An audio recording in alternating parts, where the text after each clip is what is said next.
Good morning student. आज आप लोग को पढ़ा रहे हैं चैप्टर 3 ना। चैप्टर 3 आज मैं पढ़ा रही हूँ और चैप्टर का नाम है परमाणु एवं अणु, एटम्स एंड मॉलिक्यूल्स। आज इसके बारे में हम बतलाएंगे एटम क्या होता है, मॉलिक्यूल्स क्या होता है, पदार्थ क्या होता है। ठीक है, आज इसके बारे में हम लोग चर्चा करेंगे, तो ध्यान से सुनिए आप लोग। प्राचीन भारतीय एवं ग्रीक दार्शनिक द्रव्य के अज्ञात एवं अदृश्य रूपों से सदैव चकित होते रहे। पदार्थ की विभाज्यता के मत के बारे में भारत में बहुत पहले लगभग 500 ईसा पूर्व विचार व्यक्त किया गया था। भारतीय दार्शनिक महर्षि कैनाड ने प्रतिपादित किया था कि यदि हम द्रव्य को विभाजित करते जाएं, तो हमें छोटे छोटे कण प्राप्त होते जाएंगे तथा अंत में एक सीमा आएगी जब प्राप्त कण को पुनः विभाजित नहीं किया जा सकेगा, अर्थात वह सूक्ष्मतम कण अविभाज्य रहेगा, है ना। भारतीय दार्शनिक जो थे महर्षि कैनाड, उन्होंने प्रतिपादित किया था कि यदि हम पदार्थ को, द्रव्य को विभाजित करते जाए तो छोटे छोटे टुकड़ों में वो बढ़ता जाएगा और बढ़ते बढ़ते एक समय ऐसा आएगा कि वो इतना छोटा कण प्राप्त होगा जो कि उस कण को फिर हम लोग विभाजित नहीं कर पाएंगे, नहीं किया जा सकेगा, वह लास्ट रहेगा। तो वही सूक्ष्मतम कण अविभाज्य रहेगा, ऐसा था इनका कहना। इस अविभाज्य सूक्ष्मतम कण को उन्होंने परमाणु नाम दिया, परमाणु कहा। एक अन्य भारतीय दार्शनिक पकुदा कात्याम ने इस मत को विस्तृत रूप से समझाया तथा कहा कि ये कण सामान्यतः संयुक्त रूप में पाए जाते हैं जो हमें द्रव्यों के भिन्न भिन्न रूपों को प्रदान करते हैं। इनका कहना था, दूसरे दार्शनिक का, कि यह कण सामान्यतः संयुक्त रूप में पाए जाते हैं जो हमें द्रव्यों के भिन्न भिन्न रूपों को प्रदान करते हैं। लगभग इसी समय ग्रीक दार्शनिक डेमोक्रिटस एवं ल्यूसिपस ने सुझाव दिया कि यदि हम द्रव्य को विभाजित करते जाएं, तो एक ऐसी स्थिति आएगी जब प्राप्त कण को पुनः विभाजित नहीं किया जा सकेगा। उन्होंने इस अविभाज्य कणों को परमाणु अर्थात अविभाज्य कहा था। जैसे शुरू में वो साइंटिस्ट बोले थे, परमाणु नाम रखा था, तो इन्होंने भी परमाणु अर्थात अविभाज्य कहा था। ये सभी सुझाव दार्शनिक विचारों पर आधारित थे। इन विचारों की वैधता सिद्ध करने के लिए 18वीं शताब्दी तक कोई अधिक प्रयोगात्मक कार्य नहीं हुए थे। इनके विचारों को वैधता सिद्ध करने के लिए 18वीं शताब्दी तक कोई अधिक प्रयोगात्मक कार्य नहीं हुए थे। 18वीं शताब्दी के अंत तक वैज्ञानिकों ने तत्वों एवं यौगिकों के बीच भेद को समझा तथा स्वाभाविक रूप से यह पता करने के इच्छुक हुए कि तत्व कैसे तथा क्यों सहयोग करते हैं। जब तत्व परस्पर सहयोग करते हैं तब क्या होता है? वैज्ञानिक एंटोनी लेवोजियर ने रासायनिक संयोजन के दो महत्वपूर्ण नियमों को स्थापित किया, जिससे कि रसायन विज्ञान को महत्वपूर्ण आधार प्रदान दिया। इन्होंने क्या किया? दो महत्वपूर्ण नियमों को स्थापित किया, जिससे रसायन विज्ञान को महत्वपूर्ण आधार प्रदान किया। कौन के? ये एंटोनी लेवोजियर नामक साइंटिस्ट ने। तो पहला क्या था? रासायनिक संयोजन के नियम। लेवजियर एंड जोसेफ एल प्रॉस्ट ने बहुत अधिक प्रायोगिक कार्यों के पश्चात रासायनिक संयोजन के निम्नलिखित 2 नियम प्रतिपादित किए। वो 2 नियम है, सबसे पहले द्रव्यमान संरक्षण का नियम। द्रव्यमान संरक्षण का नियम, है ना। तो जब रासायनिक परिवर्तन यानी कि जब रासायनिक अभिक्रिया होती है, संपन्न होता है, तब क्या द्रव्यमान में कोई परिवर्तन होता है?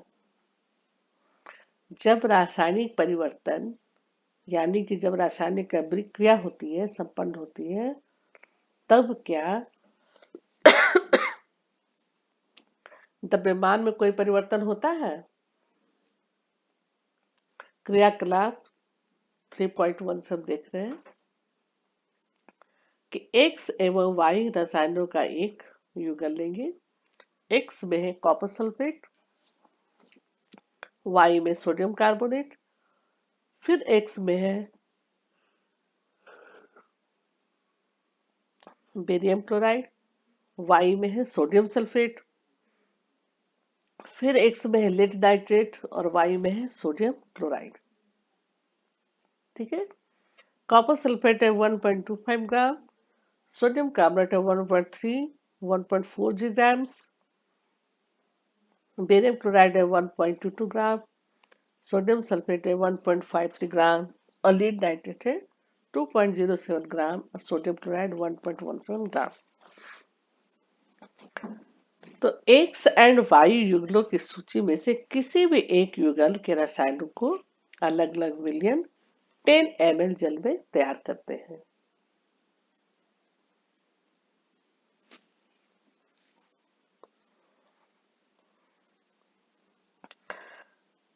कोई भी एक युगल के रसायनों को 10 ml जल में तैयार करते हैं। उपरोक्त तैयार युगल विलयन में से Y के विलयन को एक कोनिकल फ्लास्क में लेंगे, है ना।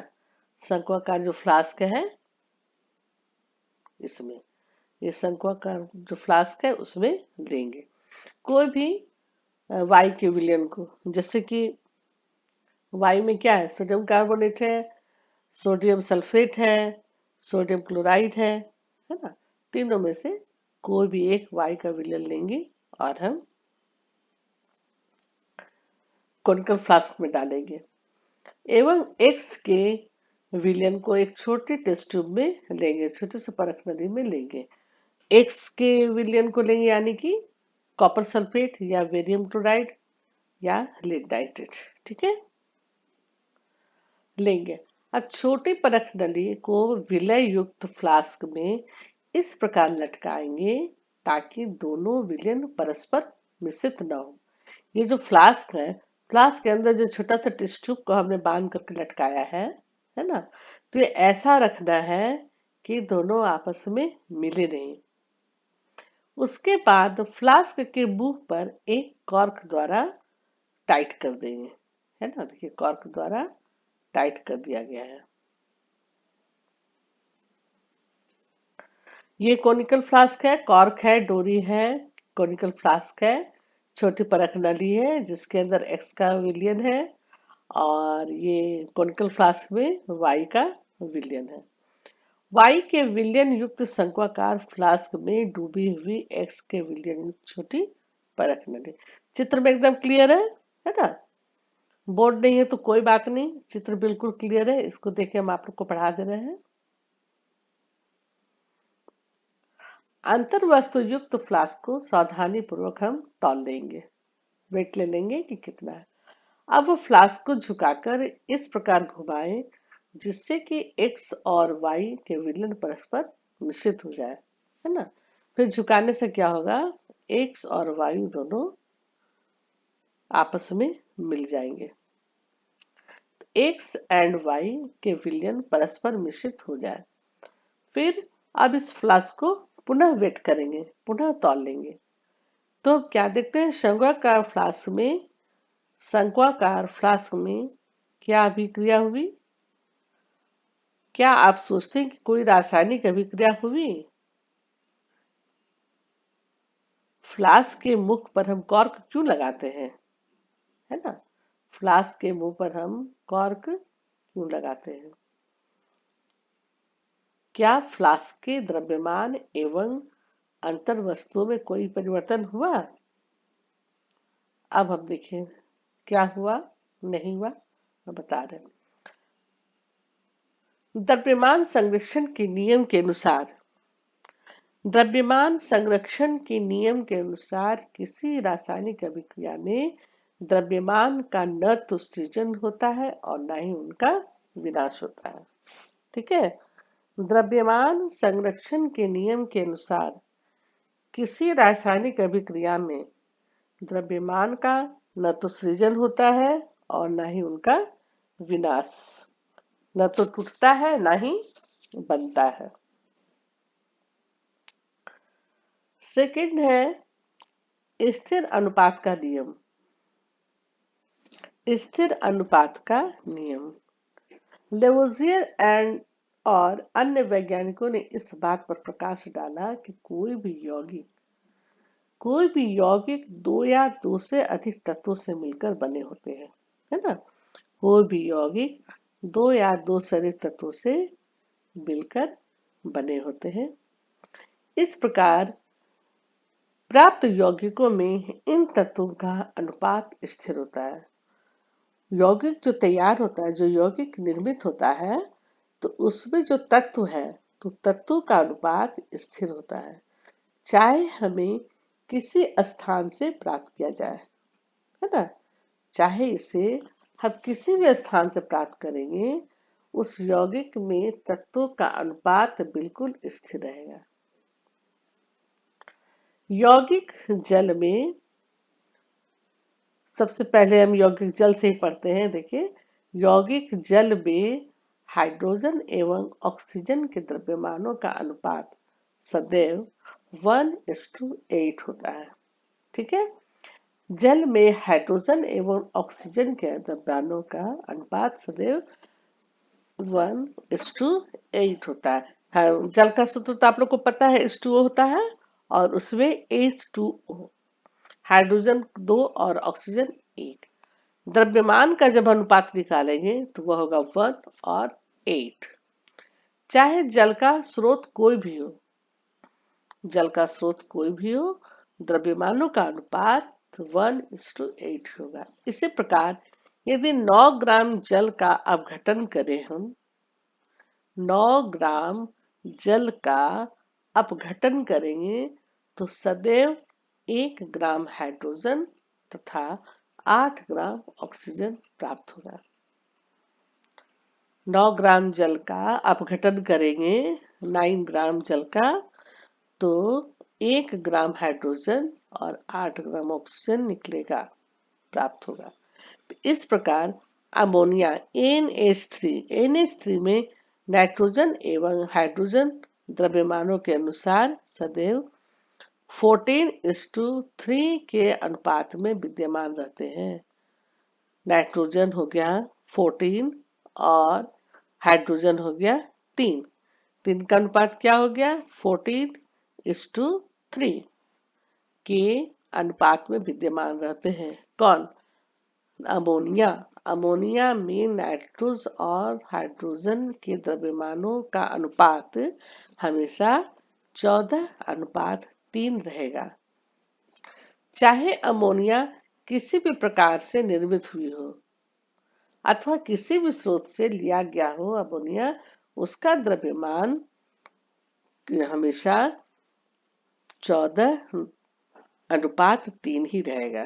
ठीक है, जैसे जल का अनुपात था 1:8, उसी तरह अमोनिया का 14:3 के अनुपात में ही रहेगा, है ना? इस सबको आप लोग को याद करना होगा।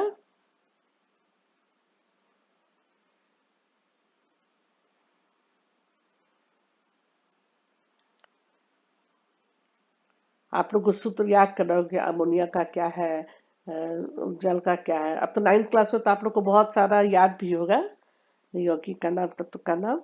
फिर भी अब उपरोक्त उदाहरणों से हमें क्या स्थिर अनुपात के नियम की व्याख्या होती है, जिसे निश्चित अनुपात का नियम भी कह सकते हैं, हम लोग कहा जाता है।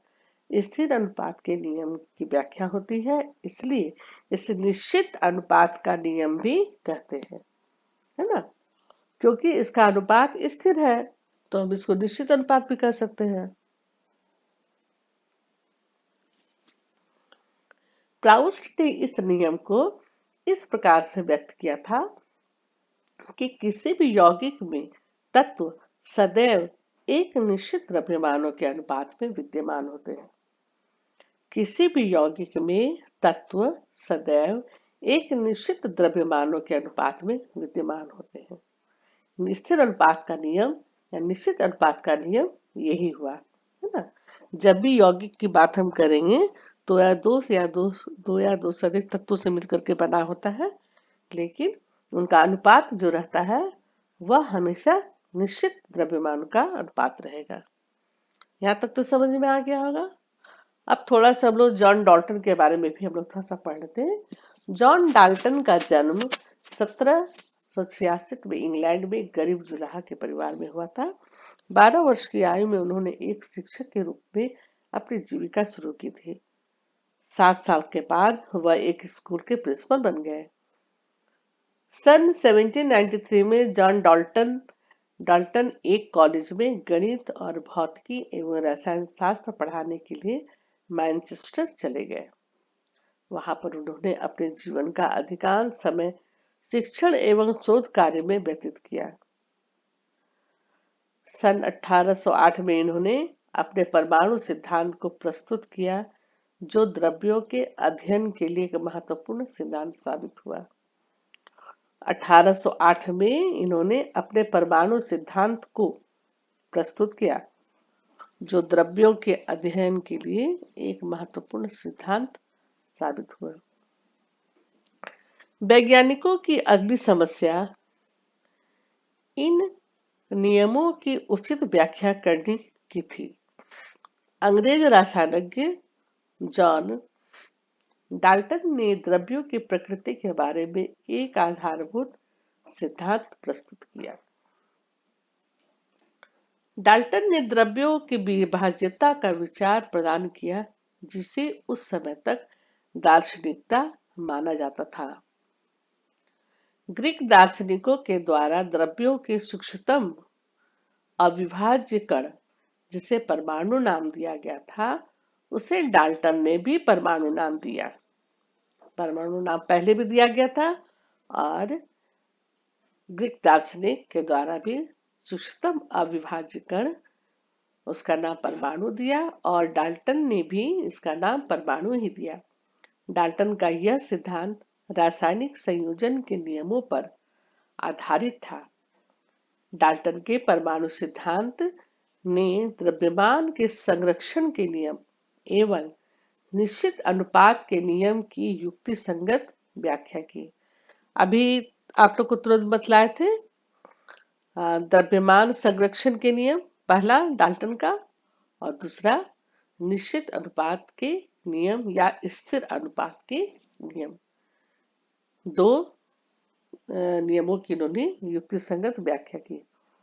डाल्टन के परमाणु सिद्धांत के अनुसार सभी द्रव्य डाल्टन के परमाणु सिद्धांत के अनुसार सभी द्रव्य, चाहे तत्व हो, यौगिक हो या मिश्रण हो, सभी सूक्ष्म कणों से बने होते हैं, जिन्हें परमाणु कहते हैं। डाल्टन के सिद्धांत की विवेचना निम्न प्रकार से कर सकते हैं। पहला, सभी द्रव्य परमाणु से निर्मित होते हैं। पहला क्या है? कोई भी द्रव्य, सभी द्रव्य परमाणुओं से बने होते हैं।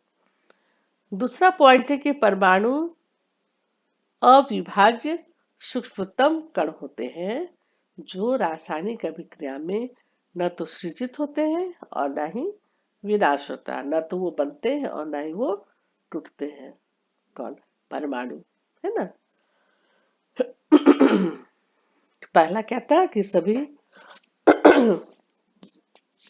द्रव्य परमाणुओं से निर्मित होते हैं, फर्स्ट पॉइंट। दूसरा पॉइंट, परमाणु अविभाज्य सूक्ष्मतम कण होते हैं जो रासायनिक अभिक्रियाओं में न तो सृजित होते हैं और न ही उनका विनाश होता है। ठीक है। थर्ड पॉइंट, दिए गए तत्व के सभी परमाणुओं का द्रव्यमान एवं रासायनिक गुणधर्म समान होते हैं। फोर्थ पॉइंट, भिन्न भिन्न तत्वों के परमाणुओं के द्रव्यमान एवं रासायनिक गुणधर्म भिन्न भिन्न होते हैं। पांचवा पॉइंट,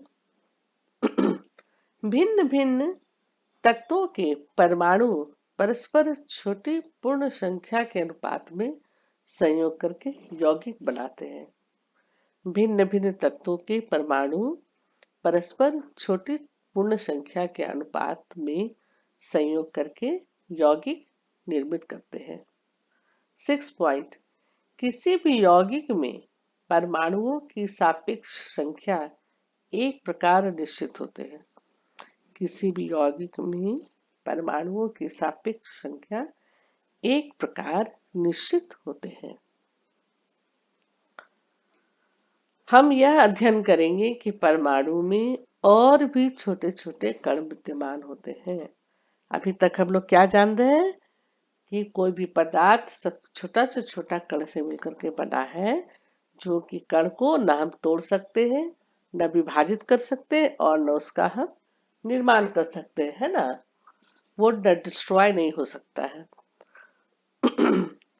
लेकिन हम अभी और आगे पढ़ेंगे तो देखेंगे कि परमाणु में भी और छोटे छोटे कण विद्यमान हैं।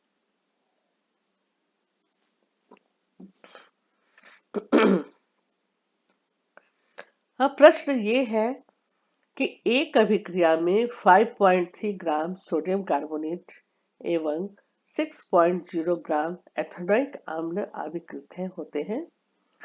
2.2 ग्राम कार्बन डाइऑक्साइड और 8.2 ग्राम सोडियम एथेनोइट एवं 0.9 ग्राम जल उत्पाद के रूप में प्राप्त होते हैं। तो इस अभिक्रिया द्वारा दिखलाइए कि यह परीक्षण द्रव्यमान संरक्षण के नियम के अनुरूप है। ठीक है, संरक्षण द्रव्यमान संरक्षण के नियम के अनुरूप है या नहीं। अब देखिए क्या है यहाँ पर, सोडियम कार्बोनेट और क्या था 5.3 ग्राम सोडियम कार्बोनेट एवं 6.0 ग्राम एथेनोइक अम्ल अभिकृत होते हैं ना। सोडियम कार्बोनेट प्लस एथेनोइक अम्ल,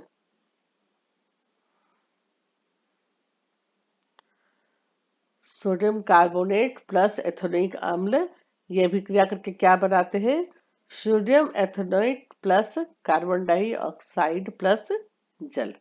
ठीक है, क्या बनाते हैं, sodium ethanoate plus carbon dioxide plus जल। ठीक है, इसको हम करके देखते हैं। ये होता है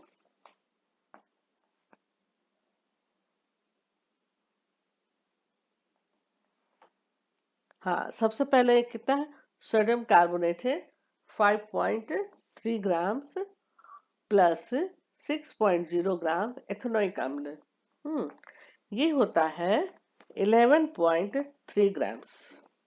ये मिला के कितना हो गया, 11.3 ग्राम्स। और उधर उत्पाद क्या होता है उत्पाद का द्रव्यमान है, उत्पाद का द्रव्यमान हो गया sodium ethanoate carbon dioxide plus जल। तो सोडियम एथेनोइट कितना है, सोडियम एथेनोइट है 8.2 ग्राम्स, कार्बन डाइऑक्साइड है 2.2 grams carbon dioxide, sodium ethanoate है 8.2 ग्राम्स और वाटर है 0.9 ग्राम्स, है ना। फिर जब इनको हम जोड़ते हैं तो ये होता है 11.3 ग्राम्स। तो हम क्या देख रहे हैं इसमें कि किसी भी रूप में उत्पाद और जो रिएक्ट कर रहा है, अभिक्रिया कर रहा है, जो और उत्पाद जो तैयार होता है, जो बनता है, दोनों का सेम है, दोनों का द्रव्यमान बिल्कुल सेम है ना, बराबर है। उधर भी हमारा 11 सोडियम कार्बोनेट प्लस एथेनोइक अम्ल को भी जोड़ते हैं तो 11.3 आता है। और जब उत्पाद को करते हैं तो भी 11.3 आता है। तो इस तरह से 1 और 2 समीकरण दोनों से यह स्पष्ट हो जाता है कि अभिकारकों का द्रव्यमान, है ना, अभिकारकों का द्रव्यमान बराबर उत्पादों का द्रव्यमान है। अभिकारकों का जो द्रव्यमान था 11.3, वह उत्पादों का द्रव्यमान है 11.3। अतः यह परीक्षण द्रव्यमान संरक्षण के नियम के अनुरूप है ना। अतः यह परीक्षण, ये देखिए, अतः यह परीक्षण द्रव्यमान संरक्षण के नियम के अनुरूप है, क्योंकि इधर का भी जो ग्राम है और उत्पाद का जो द्रव्यमान है दोनों समान है। ठीक है, समझ में आ गया होगा उम्मीद है। दूसरा क्वेश्चन, हाइड्रोजन एवं ऑक्सीजन द्रव्यमान के अनुसार 1.81 अनुपात 8 के अनुपात में संयोग करके जल निर्मित करते हैं तो 3 ग्राम हाइड्रोजन गैस के साथ पूर्ण रूप से संयोग करने के लिए कितने ऑक्सीजन गैस के द्रव्यमान की आवश्यकता होगी। है ना, जब 1:8 के अनुपात में संयोग करके जल निर्मित करते हैं तो 3 ग्राम हाइड्रोजन गैस के लिए कितना हमें ऑक्सीजन गैस की आवश्यकता होगी। तो हाइड्रोजन और ऑक्सीजन का अनुपात है 1:8। ठीक है, यह है 1:8। चूंकि 1 ग्राम हाइड्रोजन 8 ग्राम ऑक्सीजन के संयोग से बनती है ना। 1 ग्राम हाइड्रोजन 8 ग्राम ऑक्सीजन के संयोग से बनता है तो क्या बनता है, जल, है ना, क्या बनता है, जल बनता है। इसलिए 3 ग्राम हाइड्रोजन के लिए 3 ग्राम हाइड्रोजन के लिए हमें चाहिए 8 इंटू 3। ठीक है, कितना ऑक्सीजन चाहिए, 8, ये जो 8 ग्राम है 8 इंटू 3, उतना हमको ऑक्सीजन चाहिए। कितना के लिए, 3 ग्राम हाइड्रोजन गैस बनाने के लिए हमको चाहिए 24 ग्राम ऑक्सीजन। इसलिए 3 ग्राम हाइड्रोजन बनाने के लिए 3 ग्राम हाइड्रोजन गैस के साथ पूर्ण रूप से संयोग करने के लिए हमको ऑक्सीजन चाहिए 8 इंटू 3 ग्राम, यानी कि 24 ग्राम ऑक्सीजन हमको चाहिए। ठीक है, समझ में आ गया होगा। जब 1 ग्राम के लिए हमको लगता है 1:8 तो 3 ग्राम हाइड्रोजन के लिए क्या हो जाएगा, 8 इंटू 3 ग्राम्स को मल्टीपल कर देंगे तो हमें हो जाएगा 24 ग्राम ऑक्सीजन गैस द्रव्यमान की आवश्यकता होगी। 24 ग्राम ऑक्सीजन। ठीक है, समझ में आ गया होगा आप लोग को उम्मीद है। सब इसको आप लोग ना कॉपी में जरूर बनाइएगा, है ना। जैसे हम बतला रहे हैं, एक बार में समझ नहीं आएगा तो 2 बार पढ़िएगा, 3 बार पढ़िएगा तो समझ में निश्चित आएगा। अब थर्ड क्वेश्चन है कि डाल्टन के परमाणु सिद्धांत का कौन सा अभिग्रहित द्रव्यमान के संरक्षण के नियम का परिणाम है। डाल्टन के परमाणु सिद्धांत का कौन सा अभिग्रहित द्रव्यमान के संरक्षण के लिए नियम का परिणाम है।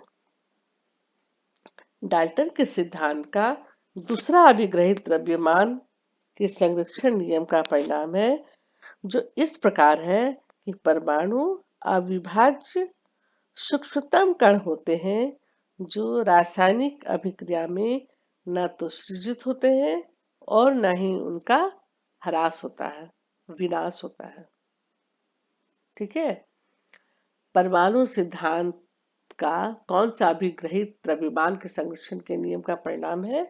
ये है कि परमाणु अविभाज्य होते हैं। परमाणु वह अविभाज्य सूक्ष्म कण है, सूक्ष्मतम कण है होते हैं, जो कि रासायनिक अभिक्रिया में जब भाग लेते हैं, जब रासायनिक अभिक्रिया होती है, तो इनका न तो सृजन होता है और न ही इनका विनाश होता है ना। यही अभिग्रहित द्रव्यमानों के संरक्षण के नियम का परिणाम है। न तो सृजन होता है, न ही उनका विनाश होता है। फोर्थ क्वेश्चन, डाल्टन के परमाणु सिद्धांत का कौन सा अभिग्रहित निश्चित अनुपात के नियम की व्याख्या करता है? पहला था द्रव्यमान के संरक्षण के नियम का परिणाम, और चौथा क्वेश्चन है डाल्टन के परमाणु सिद्धांत का कौन सा अभिग्रहित निश्चित अनुपात के नियम की व्याख्या करता है? तो निश्चित अनुपात के नियम की व्याख्या करता है डाल्टन के परमाणु सिद्धांत का अभिग्रहित निश्चित नियमों के नियम की व्याख्या करता है ना। नियमों की व्याख्या करता है जो इस प्रकार है कि किसी भी यौगिक में परमाणुओं की सापेक्ष संख्या एवं प्रकार निश्चित होगी, है ना। वह परमाणुओं की सापेक्ष संख्या एवं प्रकार निश्चित होगी। निश्चित अनुपात के नियम में यही है कि नियम की व्याख्या करता है कि जो इस प्रकार की किसी भी यौगिक में परमाणुओं की संख्या सापेक्ष संख्या एवं प्रकार निश्चित होती है, जब भी होगी तो वह निश्चित होगी।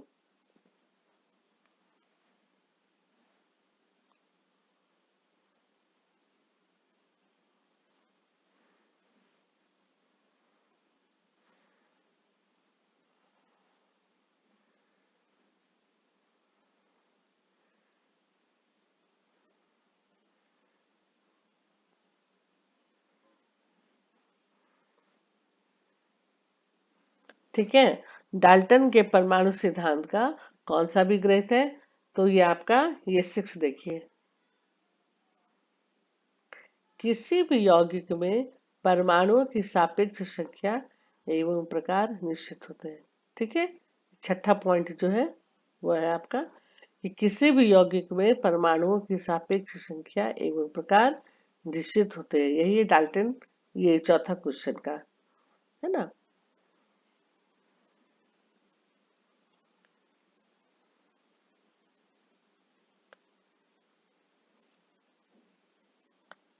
अब है परमाणु होता क्या है। परमाणु क्या होता है?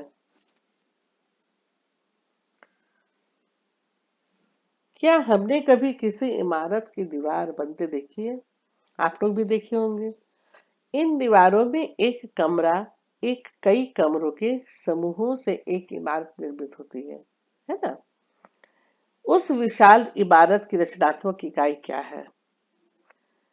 किसी बॉम्बी यानी कि एंट हिल की रचनात्मक इकाई क्या होती है? यह रेत का छोटा सा कण होता है। इसी प्रकार सभी द्रव्यों की रचनात्मक इकाई क्या हो गया? परमाणु, है ना। जैसे हम लोग कोशिका पढ़ते हैं ना, सबसे छोटी से छोटी इकाई क्या होती है सजीवों की? तो कोशिका। उसी तरह हमारा रसायन में है। द्रव्यों की रचनात्मक इकाई क्या हुई? परमाणु। सबसे छोटे से छोटे सूक्ष्म सूक्ष्म कण परमाणु, जिसको हम लोग ऐसे नहीं देख सकते हैं। कोशिका को भी लोग खुली आंखों से नहीं देख सकते हैं, उसी तरह परमाणु को भी हम लोग खुली आंखों से नहीं देख सकते। परमाणु कितने बड़े होते हैं? परमाणु बहुत छोटे होते हैं। ये किसी भी वस्तु जिसके हम कल्पना या तुलना कर सकते हैं उससे भी छोटे होते हैं। लाखों परमाणुओं को जब एक के ऊपर एक चट्टी के रूप में रखेंगे तो बड़ी कठिनाई से कागज की एक शीट जितनी मोटी परत बन पाएगी। सोचिए, जब लाखों परमाणुओं को जब एक के ऊपर एक रख करके हम उसको सजाएंगे, तब ये कागज की शीट होती है, उसकी मोटाई तक परत बन पाएगी। सोचिए कि परमाणु कितना छोटा कण है। परमाणु त्रिज्या को नैनोमीटर एनएम, हाँ, नैनोमीटर में मापा जाता है परमाणु को। तो 10⁻⁹ एम इधर हो गया 1 nm, 1 nm हो गया 1 नैनोमीटर। ठीक है, 1 नैनोमीटर से इसको डिनोट किया जाता है, प्रदर्शित किया जाता है। 1 m is equal to 10⁻⁹ nm। सोचिए, 1 m is equal to 10⁻⁹ nm। ठीक है,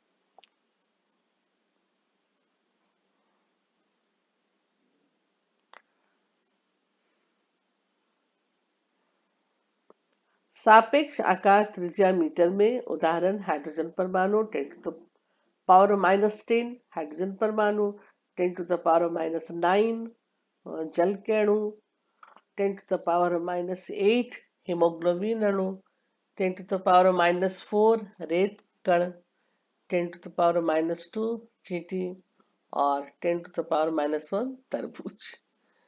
जब परमाणु का आकार इतना सूक्ष्म है कि हम इसे नगण्य मान सकते हैं, तो हम इसके बारे में क्यों सोचें? हम इसके बारे में इसलिए सोचते हैं क्योंकि हमारा पूरा विश्व ही परमाणुओं से बना है। चाहे हम उन्हें देख नहीं सके, फिर भी वे यहाँ विद्यमान है तथा हमारे प्रत्येक क्रियाकलापों पर उनका प्रभाव पड़ता है।